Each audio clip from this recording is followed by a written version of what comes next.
Maybe this is you. You're scrolling on TikTok, and then suddenly you see a video. The winter arc. How I locked in for the winter arc.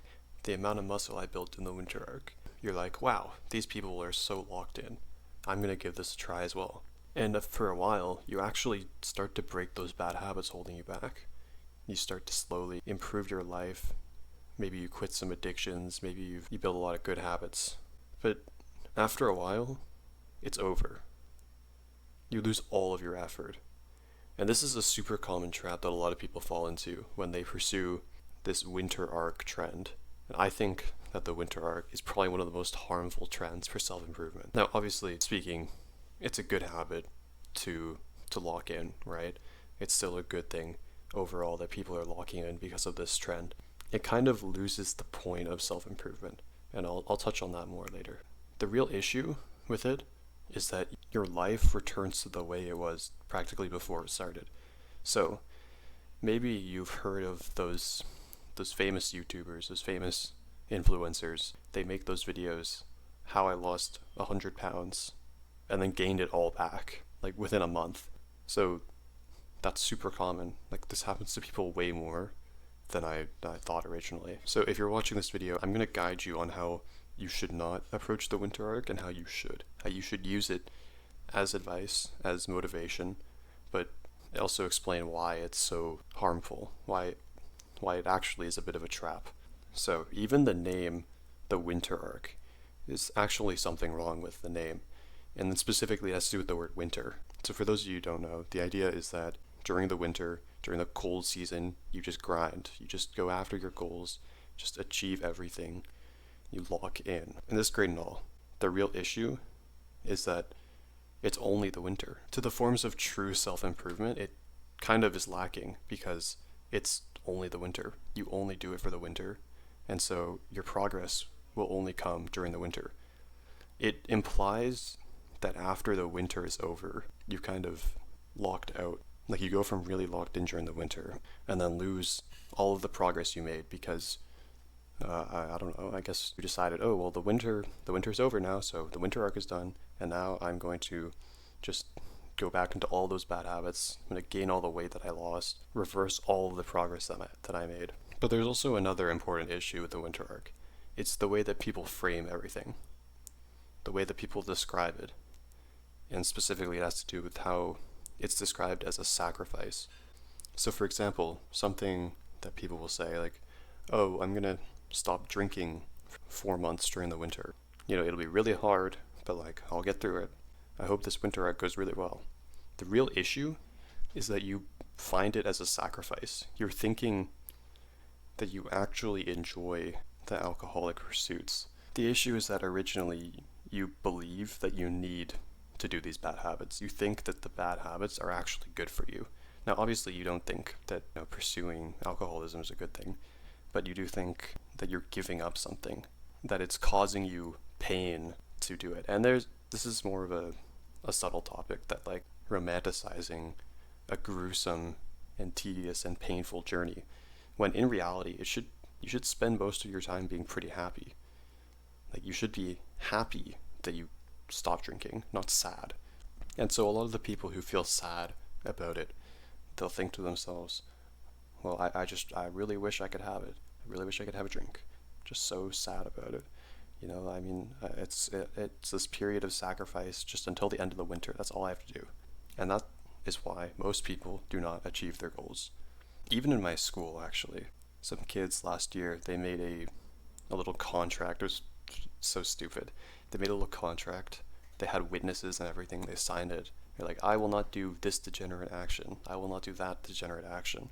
So for like those following few months, they would choose not to do any of those degenerate actions. They would lock in for school, lock in for lifting, lock in for whatever other pursuits, maybe like a sport or something, right? But for one thing, they were sacrificing something. And for another thing, that the arc was temporary. They were implying, okay, we're locking in for the winter because the winter is the most important time to be focusing on yourself. And they fell into the same trap that I was talking about earlier, where people will view it as a temporary thing, as a sacrifice that you give up for a while, and you kind of miss it. and you think, I'm so sad. I'm so sad that I don't have the opportunity to be doing degenerate stuff. Okay, so the solution to the winter arc, in my opinion, it's actually not such a bad trend as I'm making it out to be. Like, it's probably gotten a lot of people to start practicing basic self-improvement habits, learning how to improve their lives, and they probably feel better about it. What if instead of just the winter arc, what if it was, well, I just coined this term, the life arc. Well, it's not really a life arc, it's just self-improvement. Your whole life should be what you consider the winter arc. And my reasoning for this is, let me ask you first, why do people talk about the winter arc being such a good thing for them? Like, they'll say, oh, after the winter arc, I developed myself, I learned a lot about myself, I managed to overcome some difficulties of some kind, right? If it's so incredible and so good for you, why don't you just do it all the time? What's stopping you? You could just do it all the time. You could just be in locked in mode all the time. And a lot of people will say, oh, it's not fun. You need some space to goof off. You need to relax a bit. And these are the exact same people I was talking about before who view giving up their degenerate habits as sacrifice. So going back to the example of like drinking, right? These are the same people who are like, oh, I'm so sad. It's such a difficult burden for me to give up my drinking habits. And this is why they only last like 2 days on their winter arcs, let alone their entire lives. I mean, think about it. What is the point of self-improvement? I mean, that's a pretty open-ended question. There's a lot of answers, but I think one of the things that's most important is recognizing your actual improvement, right? So it's an improvement of yourself over a period of time. If you, one thing, acknowledge that these degenerate habits are bad for you. Yes, you do all these degenerate habits, and then during the winter arc you stop, and then when you go back into your regular lifestyle and you pick it up again, what was the point of doing it to begin with? It seems like you don't enjoy the self-improvement aspect. Like all the people who talk about, oh, it's not fun, there's not a lot of time to be yourself, you don't get to have a lot of fun. Like these people, I think they're honestly pretty stupid. After starting this kind of self-improvement lifestyle, this is the happiest I've ever been. There's so much fun to be had because I'm not limited by these degenerate habits. So, if you're someone, you've always found self-improvement not to be that fun, that's kind of why you probably couldn't stay on the self-improvement train. Maybe the issue is that you think of it as sacrifice. You view the degenerate habits as things that you need, things that you're sacrificing. But stop thinking of it as like a sacrifice. You need to think of it as like a liberation, like you're free. And that is probably the way you stop thinking of self-improvement as such a bad thing, such a cold Sigma lifestyle. It's actually a lot more calming and relaxing. The sleep is the best you'll ever get, the most fun you'll ever have. Just everything is just the best part